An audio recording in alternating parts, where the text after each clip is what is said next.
Hey, Eric, did you know that listeners of this podcast could support us on Patreon? They can? They can. They can go to www.patreon.com/retroam for more details. Now, would you like to hear some hot sounds that I have recorded? Absolutely.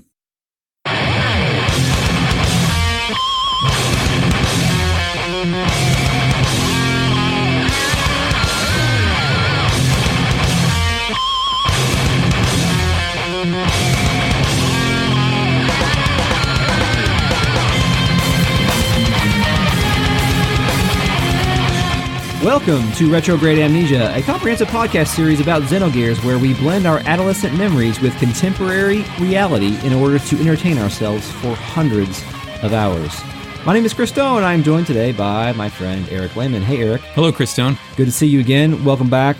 Whenever we call this a basement, we're giving the mental image of like a dark, dank, unfinished basement where there's roaches and stuff. But actually, this is a completely finished basement. It's professional. There's matching furniture. There is a Masterpiece Optimus Prime in this room. There is a bed. There's a treadmill that I haven't used in 6 months.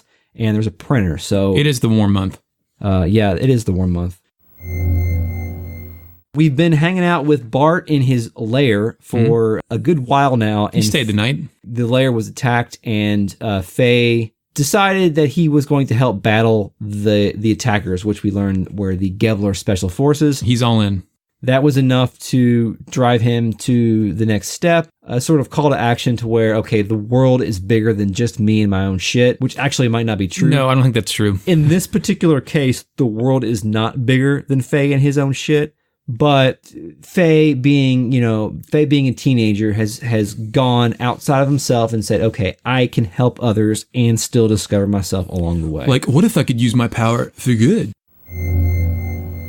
They let you control the Yggdrasil. Yeah. You have entire dominion over the southern part of the Ignas continent. Yes. As soon as you talk to, I guess, Sigurd on the bridge, and initiate Operation Aveh, where... That's the name of the chapter. It is the name of the chapter. We don't know what number that chapter is, and I think I'm done with numbered chapters because we keep being inconsistent about numbered chapters, so we're just going to say... The chapter name. The chapter is Operation Aveh. You're right. This is the first time you actually feel like you have a world map to explore. Yes. But there's not really much to explore. There's some stuff to explore. The first thing I did is I decided I wanted to grind some levels out because I'm extra paranoid in RPGs and like to get my advantages in that way. You are risk adverse. Right. That's true. I try to minimize risk because it minimizes the amount of time I'll have to repeat something. Yeah. Which isn't true because I had my first hard lock this chapter. But if you get into a battle and enter a door at the exact same time, it totally fucks your game and you can't enter the door. No, thanks for letting me know. There you go. Figured that out. But I went outside the pirate's lair and tried to explore those mountains on the back end. There's nothing there, but it gives you the opportunity to have one character summon a gear and have the other characters fight on foot. Yeah, it's some really fun stuff. I tried to have Bart beat the shit out of a Sandman gear with his whip because I wanted to see Bart's combat style because I remembered that he used a whip. Yes, but I was less familiar with how he used the whip, and he's pretty wild with it. He will lasso up dudes and slam them on the ground. He will he'll pull out like a double whip and do a double whip attack. And he does all kinds of neat things, further reinforcing the fact that the battle animations in this game are ace.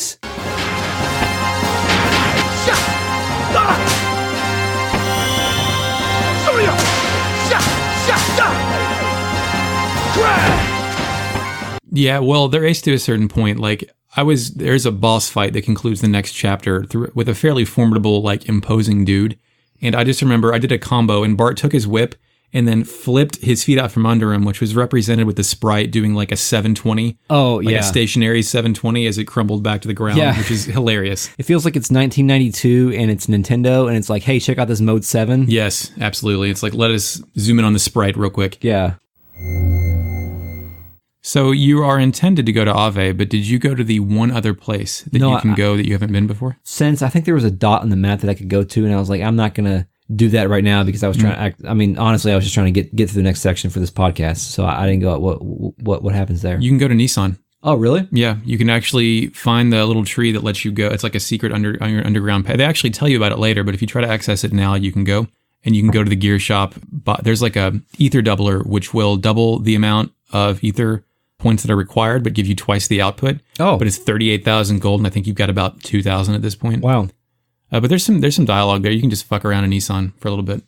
There's no actual point to go there, but that the game lets you is kind of neat. You can also see Nortune in the distance. if this was a modern game, there would be like 50 things to do right now. Yeah, your map would be covered. If it was an Ubisoft game, especially one from about 2 years ago, your map would be populated with pointless errands to run to make you feel like a more powerful man. I guess I wish. I mean, I don't want that because I quickly became soured upon that style of game. Mm-hmm. But I wish there was a little bit of something to do. I know there is a sense of urgency because they got Margie, man. The party is going to get Margie, but like they're not going to kill Margie because Margie has something that they want. Yeah, I've got some thoughts on Margie. They need Bart before Margie, so yeah, there is urgency, but it's not a dire. It's not one of those moments in RPG where you sort of disconnect from the plot. Also, Bart before Margie is the name of my old Mason fanfic. Good old Mason. I'm interested to see if Mason plays any more important roles. I actually, the game. I don't know because his role as Yggdrasil statesman is kind of redundant through Sigurd. Yeah. So we'll see. I don't know. Who knows? Maybe he'll have some interesting interactions with our anthropomorphic otter we'll meet later in the game. Yeah, that's true. I love that guy. So you went right into Aveh. I went right into Aveh, and our mission is to sneak around and scout the situation and figure out a plan to rescue Margie. Yeah, it introduces you to the town, and you hear one of the better themes in the game, Aveh, the Ancient Dance.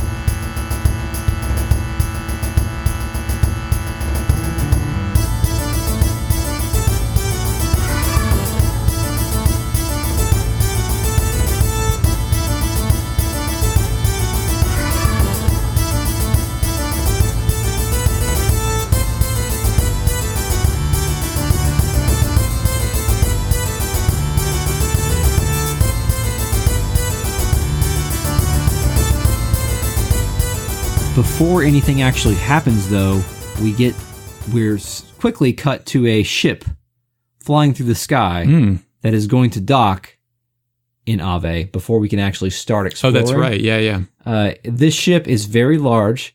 It is only animated about 6 frames per second because there's a lot of calculations going on in the background. Aveh's got some frame problems throughout. This ship is not going through the sand like the Yggdrasil. This thing is coming from the sky. Yes. The only other thing that we've seen flying through the sky to this point was the UFO or the Deep Space Nine thing that was floating across or above the Black Moon Forest earlier in the game. Yeah, they had a pink force field. Did you note the version of the music that was playing as the ship was landing in the hangar? It was playing Night of Fire, but correct? It was slowed down. It was okay. I noticed that it was slowed down, but I wasn't sure if that was a issue with the game because it was crawling. The shit was chugging. Yeah. But is that actually a different track? I think it's a different track because the actual Aveh city slows down pretty dramatically later, and I think the music acts independently of that. I think that's a deliberate choice, but who knows? So again, we are force-fed is probably not the right word, but we are given some additional portrait characters to ingest here and try to contextualize amongst all of the other shit we have recently learned with Bart, his crew, Margie, Fatima, everything like that. Mm-hmm.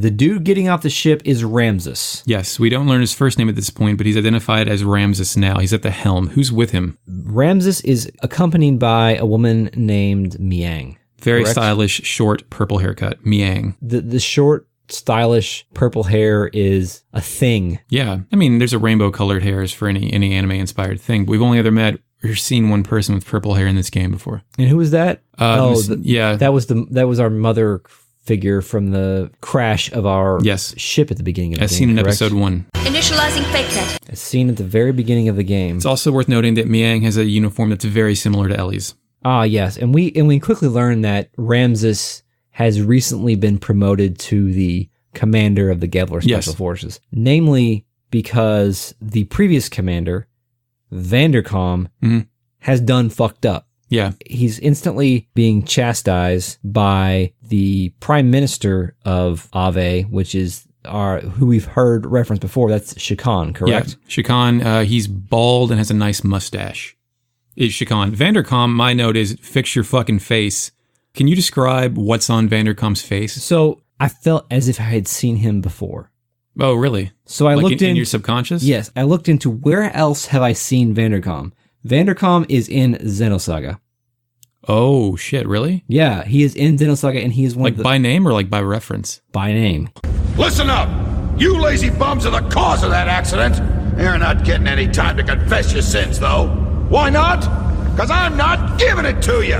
If you got time to be sorry, You've got time to get your ass in gear! Yeah, Vanderkaum has a purple cross on his face. Like not like a tattoo on his cheek, like it is his face. But there's a texture over his face. Like there's two sides here. He's, supposed to be an imposing badass, but he just lost his job, so maybe he's also a giant idiot. Yeah, it could be. Like it's one of those things nobody talks about. But with Miang here, I think you're supposed to view her as the traditional woman role in these games, which is accessory to powerful man. So is this where Ramsus is introduced to Shakhan? Are they like all doing the meet and greet as the thing lands? Yeah, is it Shakhan or Shakhan? Shakhan. Let's go with Shakhan. That sounds probably right. When I wrote it down, I didn't write the H in there, but I'm not sure if I spelled it incorrectly or not.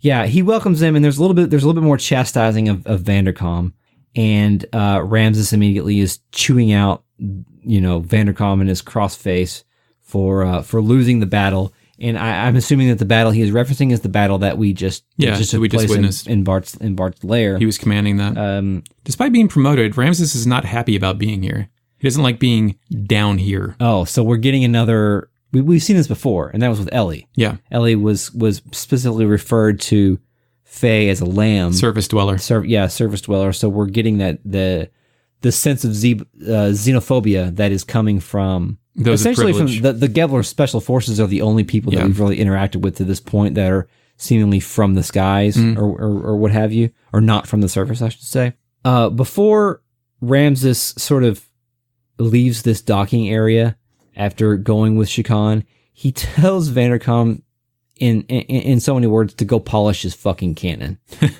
Because that's really good. I didn't pick that up. Yeah, apparently Vanderkaum has a fetish for using large cannons to try to do what he needs to do. And I think Ramsus's point is, if you would have used a little bit more of a tactical espionage action here, maybe you could have achieved what you were trying to achieve. And are we really sure what the Gevler Special Forces were trying to achieve by attacking Bart's lair? No, I think we just assumed, because why else would they be there? Is it a Fatima Jasper issue? Well, that's the point they bring up next, is we meet Margie right after this. Shakhan mentions that there's going to be some sort of 500-year ceremony thing going on. With I don't know if it's a consecration of the establishment of the Aveh kingdom, or there's some sort of 500-year milestone. The tournament that's coming up, is that the 500 is like 486th? Oh, it's tournament 338. My bad. Yeah, it's tournament 338, but I think it is in commemoration of an event from then, of an event of when this kingdom was established. But Ramsus is less concerned with that and more concerned about the Fatima Jasper. He wants to know if Shakhan is treating Margie properly, because she's essentially being held hostage, because Shakhan wants to know where the Fatima Jasper is. Ramsus is like, he doesn't approve of torture or truth serum or anything of that nature. He doesn't trust anybody down here either, so he wants to double check on this stuff because she has a very precious relic. So Ramsus goes to talk to Margie. What did you see here? Dude, my read on Margie is, I don't think I had an opinion on her before, but all she seems concerned about is eating chiffon cakes that only exist in Nisan. And she seems relatively oblivious to the dire nature of her captivity. Like, I don't even think she knows she's in captivity. It sounds like she was taught just to go hang out over here. And she just seems like she doesn't grasp the weight of the situation that's happening. So she maybe her position as mother of Nisan, or is that what it's called? Grandmother or mother? Yeah, some mother of Nisan. They seem like there were some nuns that may have perished since then, possibly in her capture. So she's maybe just there because of the situation of her birth. Yeah, I think, well, they know she has the Jasper, right? Or is purported to have the Jasper, which is information that Ramsus wants to extract. So she's in that position because she inherited it? Yes. We think? Okay. Probably. I think it is an object of inheritance. I don't know if she was elected Queen Mother or if it's part of a lineage thing. So she's either oblivious or she just has an aloof personality where she's just kind of... Can't be concerned with trivial... Or she's just being peppy anime girl because that's her nature. Yeah. Only concerned with cakes, not concerned with the political machinations of this world. So while Ramsus is watching her, it's funny, our point of view changes during this to a hidden camera. Yeah, I was skeptical of because it has those, you hear the movements of a... Yeah, it's very 1997 hidden camera. Yeah, exactly. And I was like, okay, well, who else is watching in on this situation? But it turns out it's just Shakhan being like, he's being too nice to her. We need to employ the truth serum here pretty soon. Yeah. Or we're in trouble. But his presence feels like Roger Rabbit's eyes going through the electrical socket. Yeah. Like, Ramsus has to be able to see whatever low-tech camera this dude's got back here.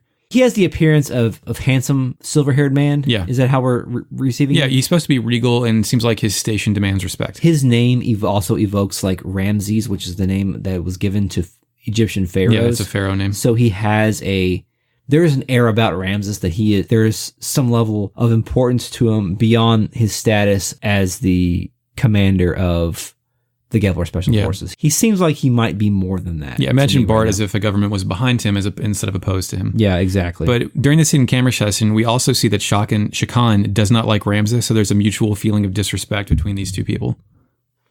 Outside of the story that we got from Mason earlier about Shakhan absorbing the power of Aveh, he's an usurper. Is there any other context to him other than that, or is he of a? Do you think he's at the mercy of control of an even higher power? It's possible. There's just for as much information as we're given along the way about all the different political forces at play here, we're given very little about Shakhan here, I think. Yeah, even when you get to explore Aveh, I don't see a lot of resentment for him amongst the populace. He has the appearance. He's got he's like a bald dude with a very thin, weaselly, wily mustache, sort of. And I don't know if I'm seeing this in my mind's eye or if this is true, but I also feel like he's got like a really cheesy cape, maybe.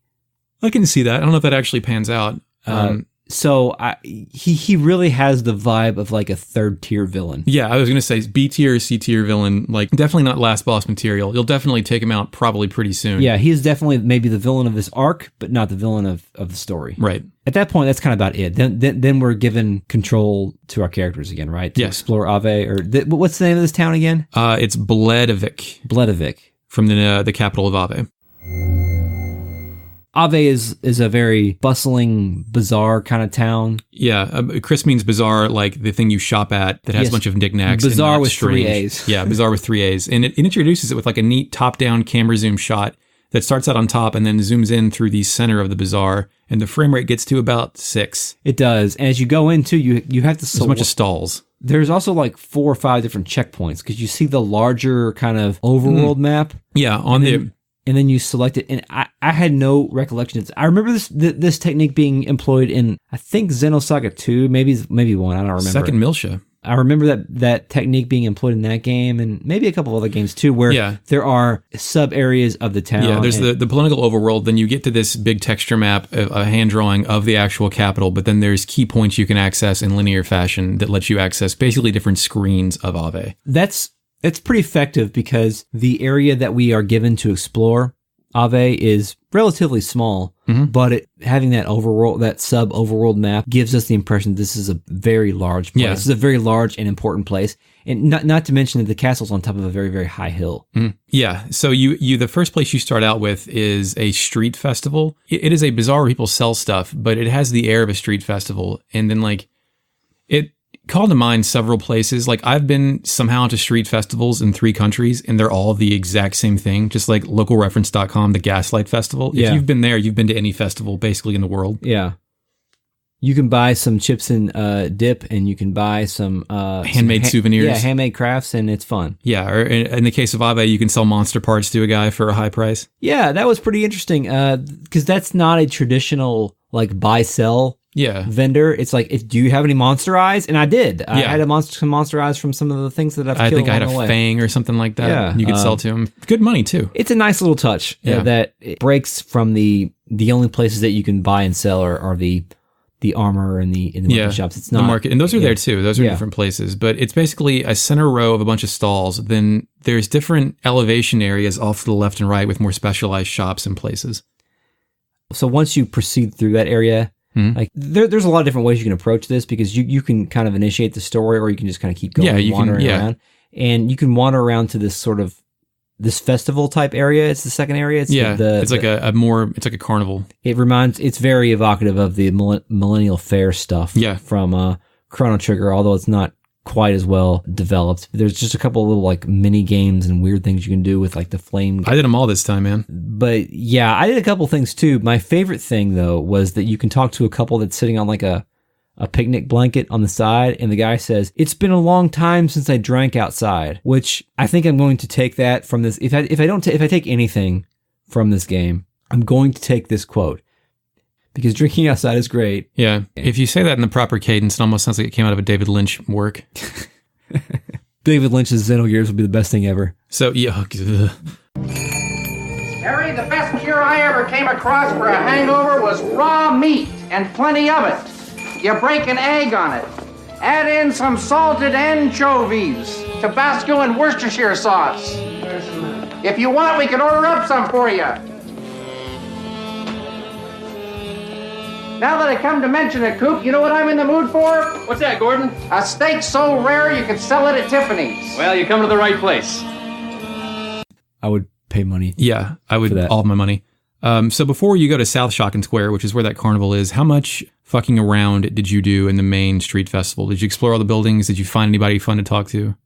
Not really. There was a tiny subplot of some kids that are trying to steal some apples or something from some lady. And you got to go catch them and confront them. They asked me for 1,000 G. Did they ask you for 1,000 G? And I was like, yo, you just stole this shit, but I know what RPGs are. This is going to pay off later. Do you know? 1,000 G. Do you know what happens? No idea. I do. Would you like me to spoil that? What happens? Yeah, sure. Yeah. They open a shop later in the game. Cool. With your investment, and you can. And I don't know where the shop ends up being. So I'm financing young entrepreneurs. Yes. Very good. Yes. Hopefully they sell me the monster fangs I just sold the other guy. Yeah, probably. That's how the cycle works here. Is there's a limited amount of goods in Aveh without the imports. So yeah, I got the hide and seek badge as well. Yeah. As far as the story goes, you talk to a nun in the hotel who sends you around Bledavik looking for clues. Well, she says that she's there to try to get leads on how to rescue Margie, right? Yeah. And you essentially need to accomplish two things before you can progress in the story. Well, you hear about two main things as you're talking to the people in the town. The first thing is sort of depressing. It's that everybody's like, my brother, my son, or whatever has been drafted into the army. Everybody's off to the war. Yeah, it does a good job of filling in what it's like to live here. There's a lot of disturbed people who like, the guy's been dead and they still assume he's coming home. Yeah. A lot of people like that. The kid who sells you weapons is 15 because his brother's in the war. Yeah. It's sad. Like, I didn't remember a lot of this, but it's nice that they added a few layers here to really drive home the fact that there is a human cost to this civil war that's happening in. It adds depth and texture. The grifting community is also going strong. I paid 5G to a kid to stand on his box. Oh, Did you congrats. do that? No. Yeah. It's supposed to help you get up one level, but you can just jump up there anyway. So he just ran off with my fiver. And there's the anti-Kislev sentiment's pretty good too. There's a troop of 3 kids that march around called the Kislev Steam Team, where they call them steam heads. And I guess that's like a racial insult for the people of Kislev. They're kettle heads with steam for brains. So there's some, nationalism, jingoism happening in this small city. My biggest takeaway is this place felt a lot bigger when I was 15. Yeah, I remember the next couple things that we have to do to progress the story aren't explicit. We have to kind of figure it out. The fact that you had to run around and jump on top of the tents and all this kind of stuff. Just try to figure out where to go. Yeah, who do I talk to advance the damn plot? And you're right. It felt like a large space to interact with, but it's not. No, there's like a restaurant that has a nice fish tank, but that's about it. I think the reason that the theme here, the musical theme, stuck with me is that the fact that I had to wander around this place for a while not knowing what to do. Forever. It's almost like a fighting game where the repetition just gets in your head. It is a nice sounding track. I really like it. It's similar to Dazzle, but it's a little bit more festive. Yeah, because it's a festival. Indeed. So after that, you can proceed to South Shakhan Square, which is the aforementioned carnival. And how many of these games did you do? I did isn't there like a guess your weight game or something? There, if you go to the beer tent, you can get a Bart Weiser Light. Oh, yeah, that's what. And you get for 50G, and you can gain weight that way. I did it twice, and I thought drunk effects were a relatively new thing to games, like GTA 4 the first time I remember that. But if you drink too much, the screen loses balance and swims around and shit, which I never knew was a thing that happened in this game. Because I actually wanted to try to get wasted before I went in the fighting tournament. Yeah. Drunken Master. Yeah, one of the best kind of observations I had, I remember this from when I was younger too, if you buy a balloon and then you leave the map screen, the balloon will leave your hand and float up off the world map. Oh, wow. It's a really neat touch. You can pay a fortune teller 50G to tell you where Margie is, and she's exactly right. Yes, I did do that. There's some guy, it's another person on a blanket, may even be your drinking outside guy, who talks about seeing flying saucers and that there's sky people who rule the earth. Yeah. He actually makes a reference to a form of the creation story that we heard from Balthazar. Yeah. He's this is a little bit more kookier and like more like he's the InfoWars version of Balthazar. God damn it. Yeah. And if you believe the Bible, it's being run by an ancient, powerful entity with super advanced intelligence. He has some documents that he's read. So that's actually, but I kind of appreciate that because, culture and stuff like that, especially fables, are a form of telephone where as they transmute between societies, details are added and lost and modified. So he's got the basics right, sort of, but it's just from a different perspective of his hick lifestyle. You can also talk to a fire swallower and make him fuck up and choke on the flame juice. Oh, wow. I was spitting my own flames. But really? Yeah. Wow, how'd you do that? If you talk to them, they're like, do you want to do this too? Hold R2 and tap X. And that works? And then Faye will spit blue flames. I wish that worked for the rest of the game. Yeah.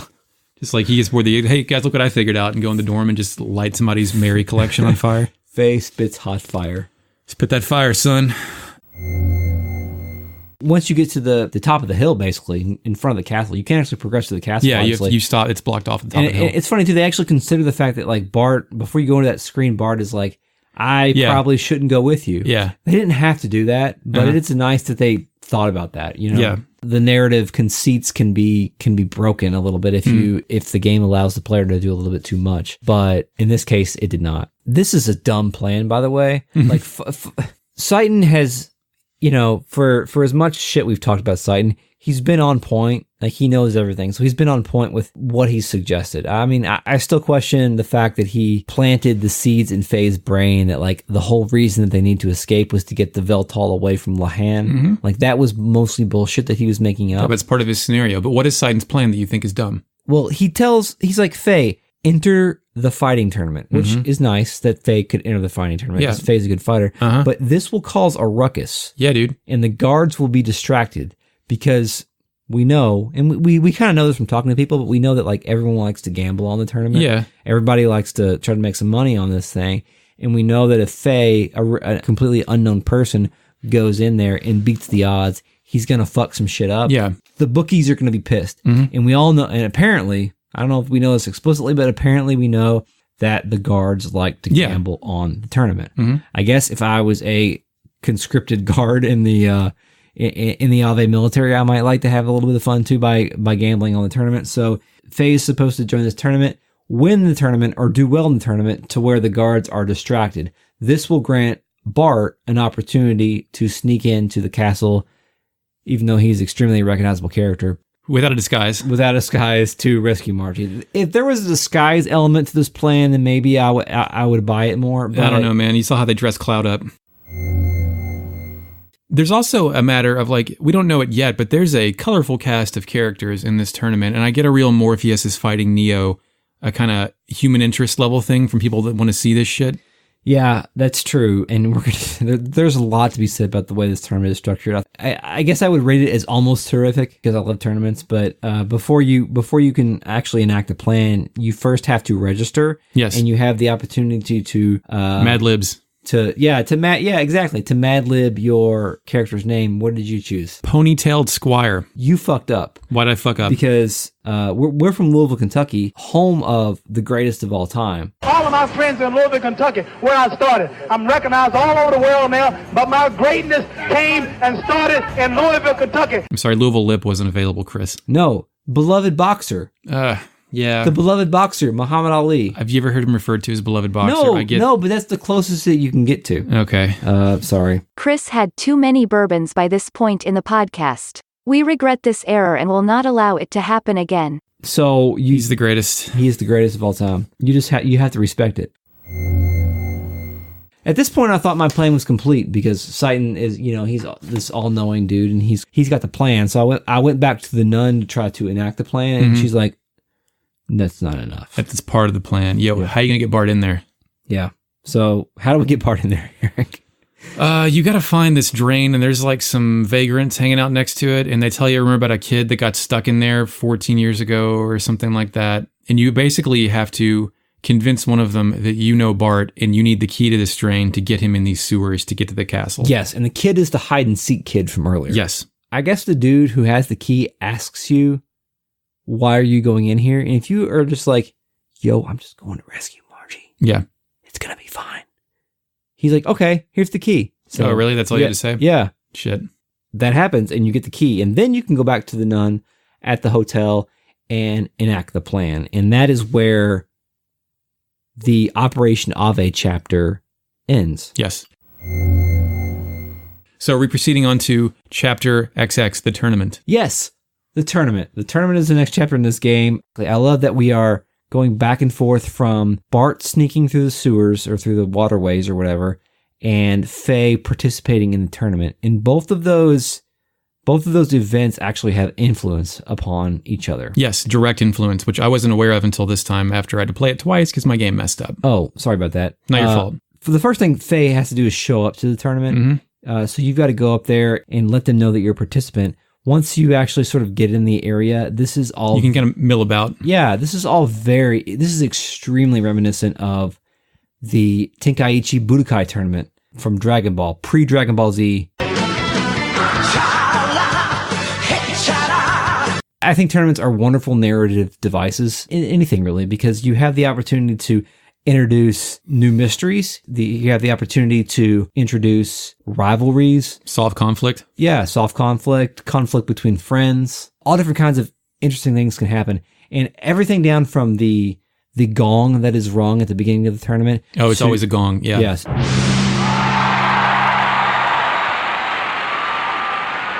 To the elevated stage of the tournament is all extremely evocative of the Tenkaichi Budokai tournaments from the Dragon Ball, which in the English dub, it was just called the World Martial Arts Tournament. I know you're familiar with Dragon Ball as Limited. Yeah, the 2 sets of Kai you gave me, of course. Yeah, so prior to that, in original Dragon Ball, a lot of the narrative climaxes were completed through the execution of this tournament. Later in Dragon Ball, a particular person enters the tournament with the alias of Ma Jr., who is actually the reincarnation of the Demon King Piccolo. Fuck, dude. In a narrative about fighting, it gives all these different ways for new mysteries to be introduced and old rivalries to be reignited. And all of this shit is happening here. If you don't want to watch Dragon Ball, Chris also just described Enter the Dragon or Mortal Kombat. Yes. I mean, yes, exactly. Mortal Kombat is another great example where it's like, we need a reason for people to fight. Yeah. We need a reason for people to have rivalries and for people to... Veronica Vaughn to get Kano in a scissor kick. Does it hurt, baby?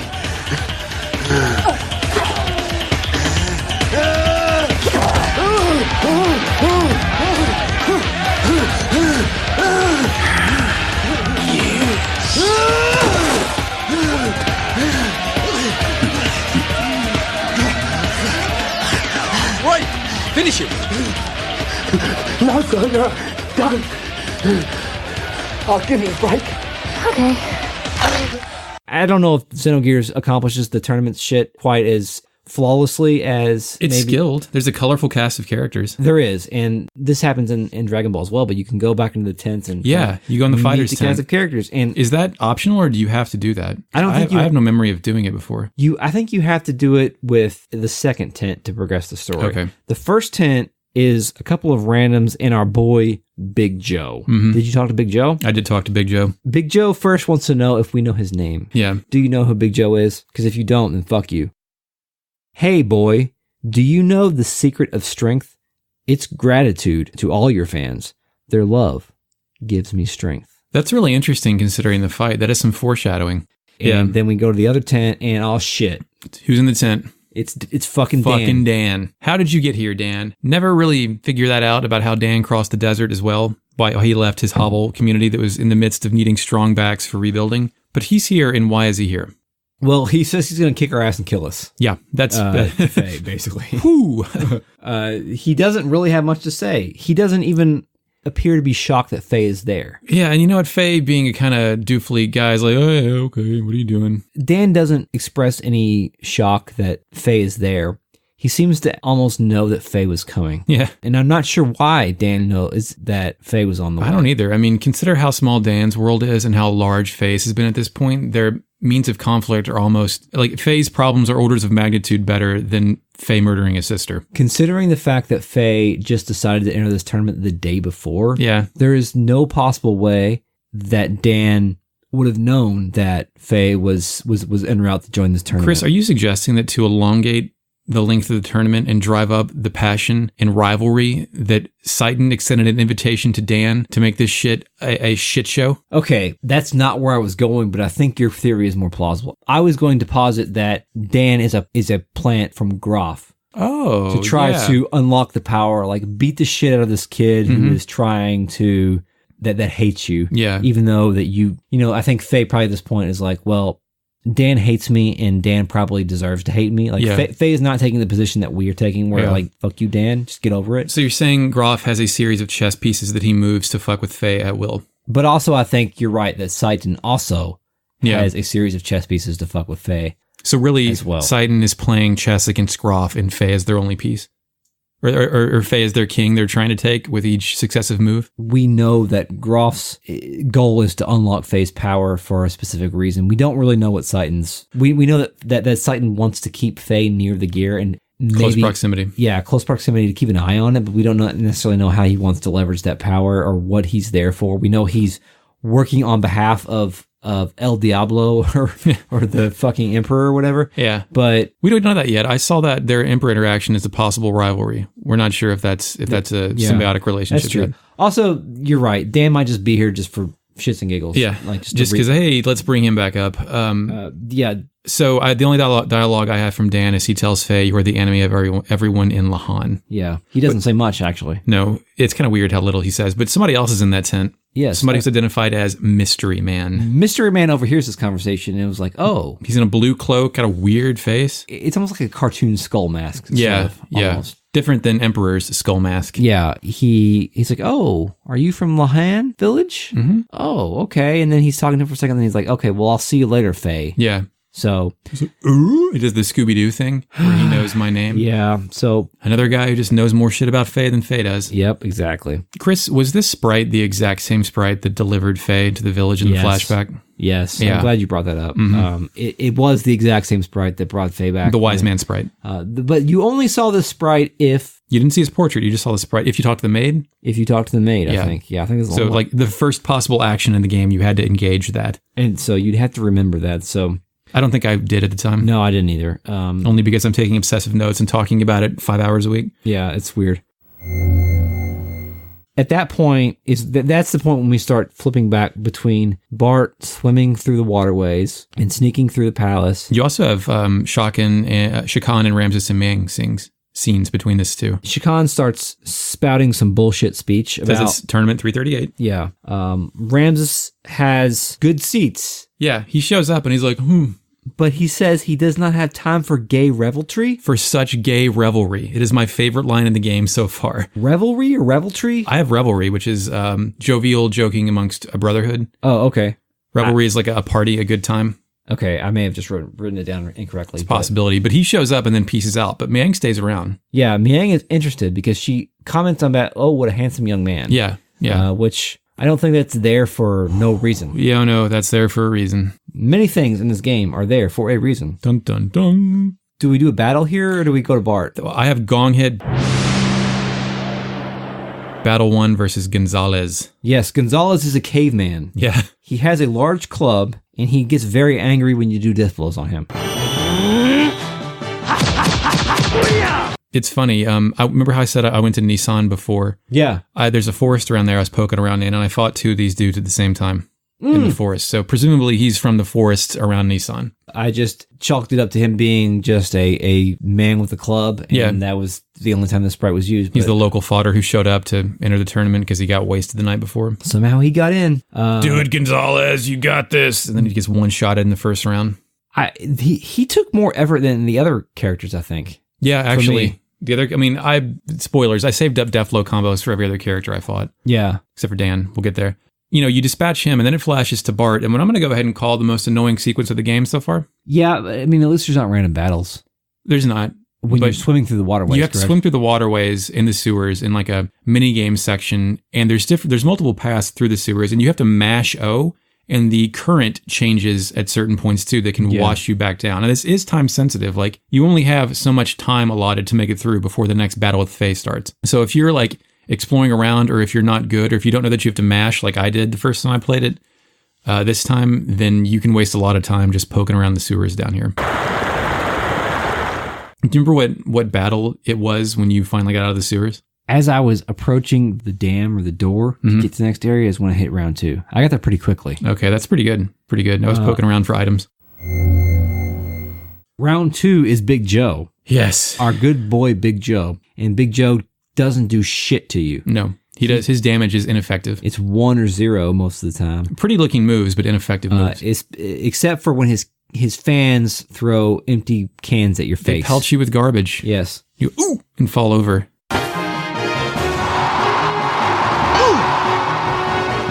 One of Faye's weaknesses is garbage pelting. 49 to 51 damage, apparently. But this is a pretty standard battle where you just have to manage your health a little bit and heal occasionally because of the level of damage the garbage is doing, and then just beat the shit out of Joe. Yeah. I was going to say, it's the first time I actually used death blow combos, which is where you deliberately cut off your allotted AP, and then you save it all up, and you can stack combos together to do in succession. I took this one straight up.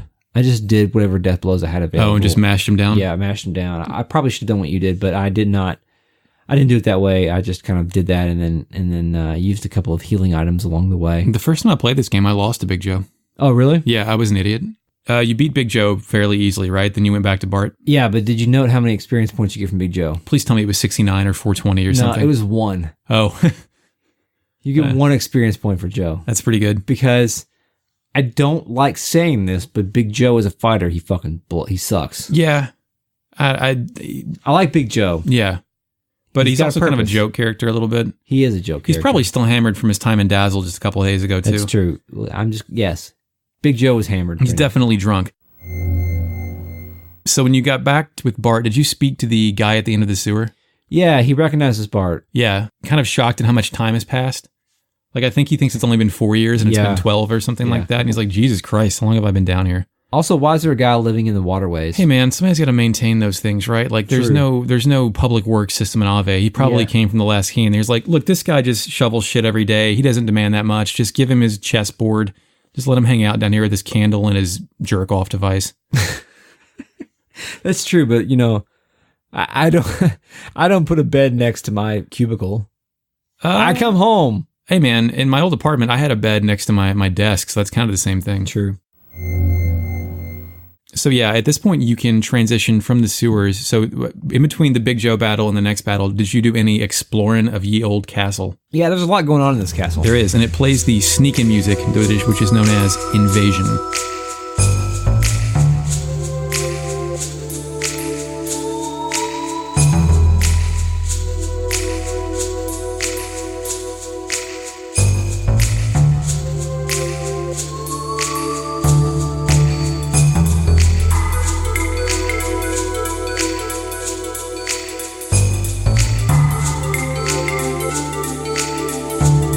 I like the Sneakin music. It's very good. It could go in a Metal Gear game. Yeah, it's got some soothing synth noises and then some bass drums that kind of thump you along in like a sneaking manner. And tactical espionage action. The sneaking part here is fine because if you do get caught, it's not like it kicks you back out to an earlier checkpoint or something like that. You just fight the battle, and the battles are pretty standard. Yeah. You just beat up some Aveh soldiers. There are fewer soldiers if Faye is still in the tournament. Yes, that's true. And I think there's something about the respawn rate or something is lower. They won't respawn or... Yeah, if you go in a room and come out, some of them respawn, but not all of them. Yeah, there's also sections if you go in some of the doors, it gives you the option of peeking out the door. Yeah, to see if there's anybody there. It's a nice touch. It's a weird mechanic. It's not necessary, but it's a nice... Did you find anything in these rooms in this first palace grounds area? I'm not sure if it was the first area or not, but I did find the Vanderkaum cannon.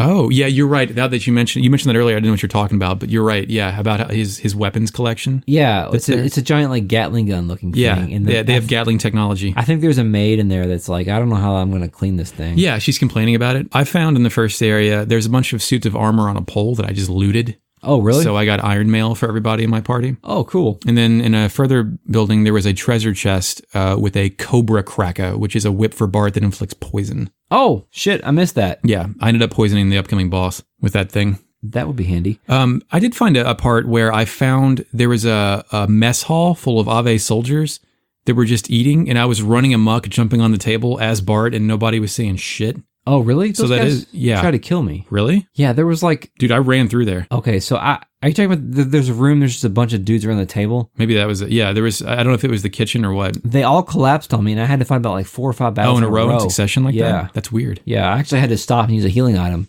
Man. Like in the middle of a battle to make sure that I wasn't going to get knocked out. Eventually, they all disappeared, and I was able to progress. Yeah, let's go ahead and go back to the next battle. Who's battle 3 against? Scud. Scud, capital letters. That's a word I don't even like to say.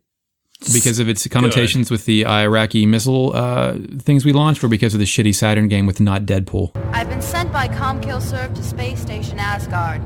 My job is to destroy a Scud. Neither. I just think it's a gross sounding word. But thank you for the context. You're welcome. So what's Scud's deal? Scud is, he says, check out my magic pills. Yeah, Scud's a drug dealer. He looks like a battle alchemist. Yes. I guess is the best way to say it. And he throws like vials of things at you. Status affecting vials. He's not terribly difficult as long as you manage your health here. Yeah, you don't but get poisoned. He throws a couple of like status effects at you and I think on himself too. Mm-hmm. But I think Faye has a ether ability that allows him to improve his attack stat. I think he really hits hard the longer the battle goes on. Iron Valor, I think, is that's it. If you use that, it can offset the effects of some of that.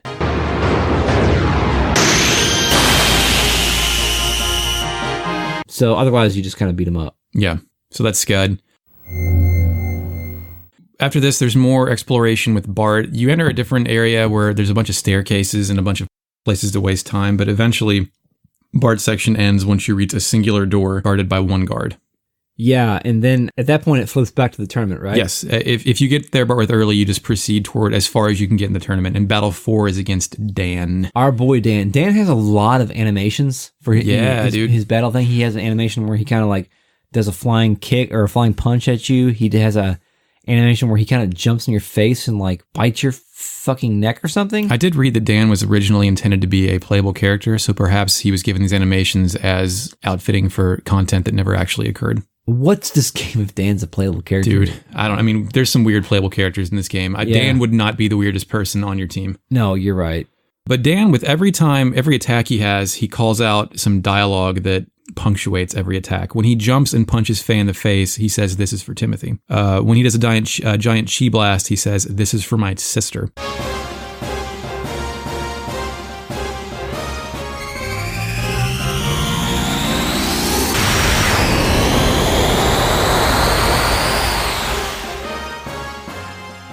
When he does Goldberg's spear move, he says, "You scum." So Dan's got a bunch of attacks.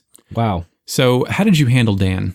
Well, I was aware of the fact that there was multiple ways to handle Dan. Yes. Or 2 ways, I guess I Right. should say. Knowing that, I still just think that Dan deserved to be punched in the face. So you beat the shit out of him? I beat the shit out of Dan. How'd that go? It was fine. I did feel bad about it a little bit because I know I understand that Dan's going through some shit. So your shit's even more important. Faye is also going through the ringer as well, but Faye doesn't have time to deal with Dan's shit too. Yeah. He's already in the middle of trying to figure out who he is and why he's so important in this world, and he's also in the middle of a rebellion. Like, you're not wrong, but the item you get if you defend and if you hit defend every time, Dan eventually gets frustrated and walks away. And do you know what item he gives you when that happens? No.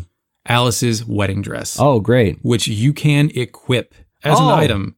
So imagine what that does for Faye's psyche if he puts on Alice's wedding dress and goes and fights battles and all that shit. Or puts it on Bart. Imagine what that implies.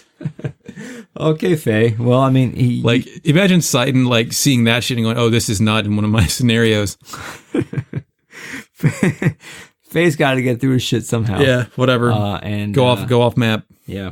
Okay, Faye. Well, so you had the wedding dress, and did you use that? No, I didn't get.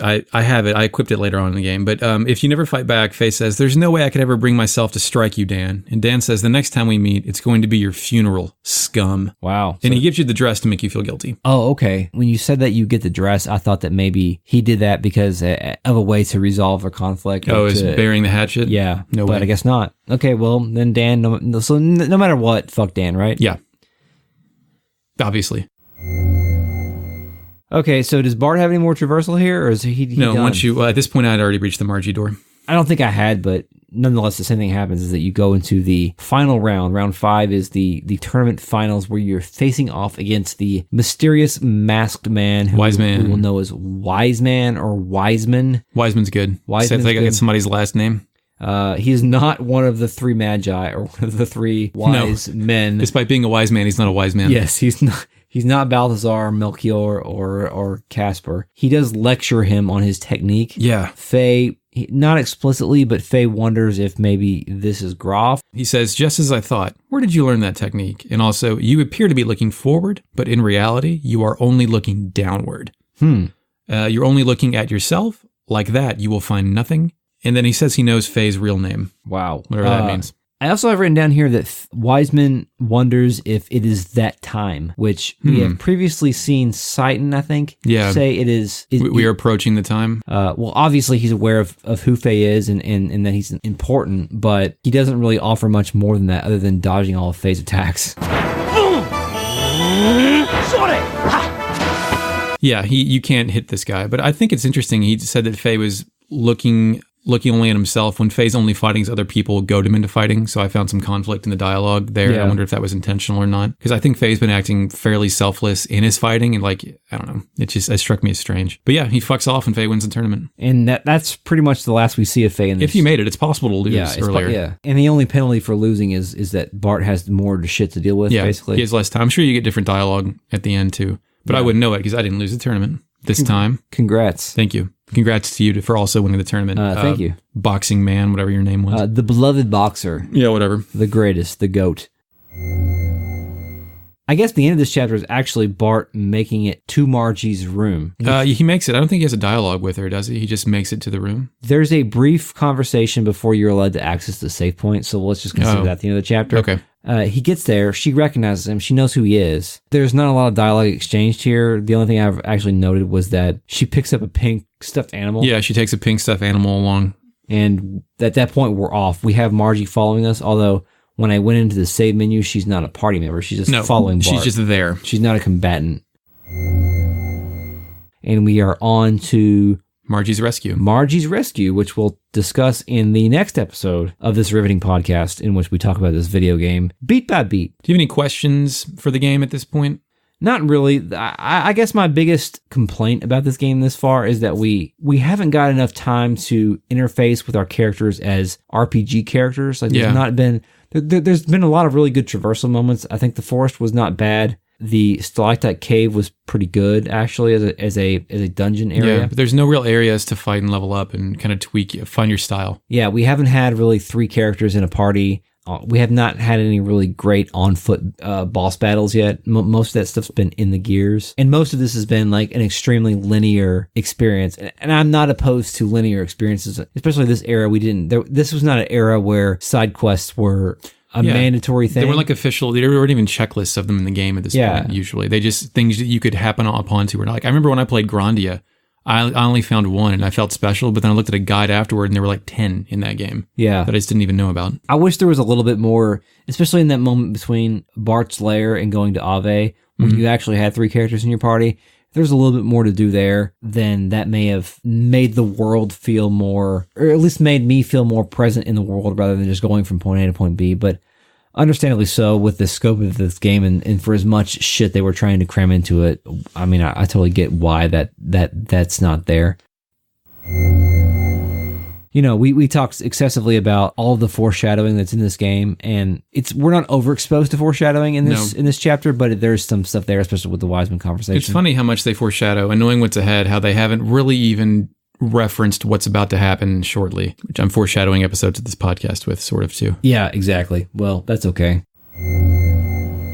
So what about you? What's your feelings towards the overall plot at this exact moment? I feel like Faye is actually kind of like a 8-armed person, and everyone he knows is pulling his arm in a different direction, and he doesn't know whether to just cut his arms off or just follow one particular direction. He's bouncing between being the prime mover of the story versus being Shinji being dragged by the arm and thrown into Viva. Yeah, literally being drugged through the thing. Yeah, he's bouncing back between those two moments because he had that long period in the previous couple chapters where he didn't say shit, and now he's starting to assert himself a little bit. Yeah, he's got some agency on his behalf there.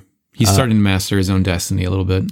I remember him as sort of like a whiny teen. Yeah, a little bit. He seemed to me in my head, my memory, just generic hero. Like, not necessarily player stand-in, but I don't know. It seems like people are trying to drive him to a point and maybe trying to frustrate him on purpose to try to meet their means and ends. So scrambling his motivations and his identity could either be a weakness of character or it could be very much the point from our point of view at this point. I agree with that assessment. Other than that, my other major revelation this time is Sidon. We talked about this before, but he's not the good dude I saw him as before. I see him as a Gendo Ikari. I see him less of a Gendo and more of a Kaji. He's an agent of the forces that are trying to control the fate of humanity. Yeah.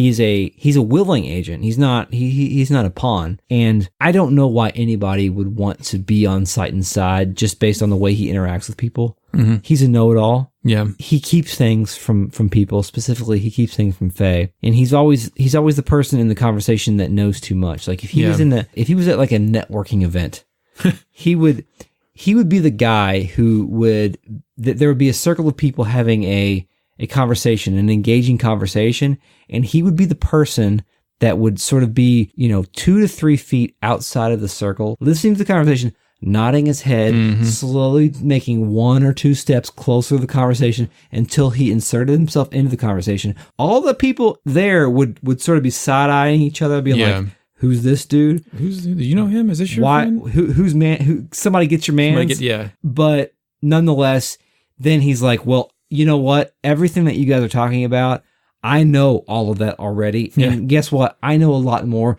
Let me explain it to you. Let me be the guy who is now the center of attention. It's like that scene where Ron Swanson walks into Home Depot. Hi there. Is there a project you're working on? I know more than you. All right. Yeah, and it is. I do like Ron Swanson, but in general, like, fuck that person. No one likes to know it all. Yeah. Especially if you weren't invited there. Speaking of which, the word when you said networking event, I got a rush of anxiety. I hate that shit. Yeah, me too. I always skip those. Yeah. I can't deal with that stuff. If you unlock a high enough Patreon tier, you can see our corporate complaint spinoff podcast. Yeah, we'll have that later. That's going to be the non-existent $200 tier, by the way. Mm-hmm. So enjoy. Also, I hope everyone who is listening to this podcast is enjoying it as much as we are fucking talking about this shit. I am enjoying this content, sir, not this shit. This is hashtag good content. Thanks for joining us. If you're enjoying this, tell somebody who may also enjoy this. So preferably somebody who's played Xenogears, but also if the person that you know is into listening to two grown adults talk about 20-year-old video games with a keen eye for being retrospective and contemplative about every little fucking thing in a video game. Okay, come on. Then certainly let them know. Also, follow us on Twitter at Retro Amnesia Pod. Support us on Patreon. You need to punch out before you crash, man. Keep going. Yeah, I know. You can cut it out if you want. If not, no, I'm not. I think it's funny. Yeah, it is funny. I was like, whoa, he's still going on this, man.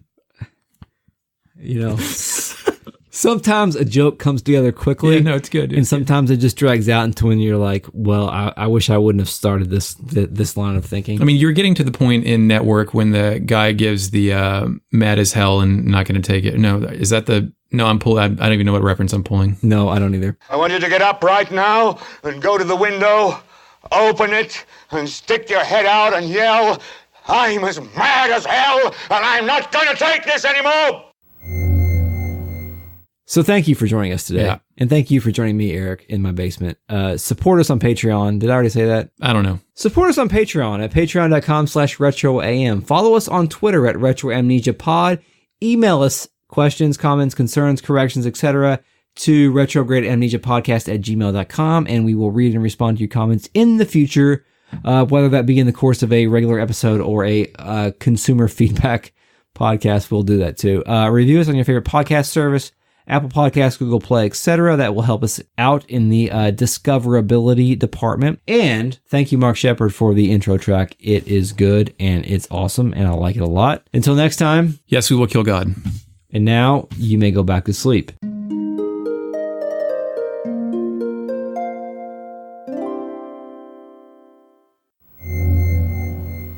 Okay, well, localpoliticspodcast.com. Nightmare. I know you don't give a shit about this, but I'm a little bit excited about it because it's just a thing in any anime inspired. This. Yeah, he does. Yeah, there or is he like every time I drink outside, I'm going to say, wow, it's been a long time since I've drank outside. I didn't. My fiver. Fuck their brains. Fuck their brains. Because the but you're so that's it. He's got the in crazy shit to happen. Who Big Joe is absolutely Mr. Satan. Your reference does nothing for me. I'm sorry, Eric. そうだ黙っているつもりだったがバレてしまっては仕方がないこの私が魔人ブーを倒してやるからお前たちも早く力を貸さんか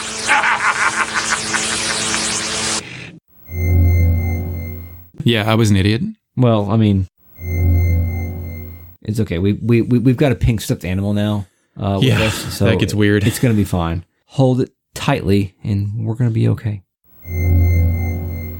In the tournament in Aveh, yeah. I just and you know. Initializing fake net.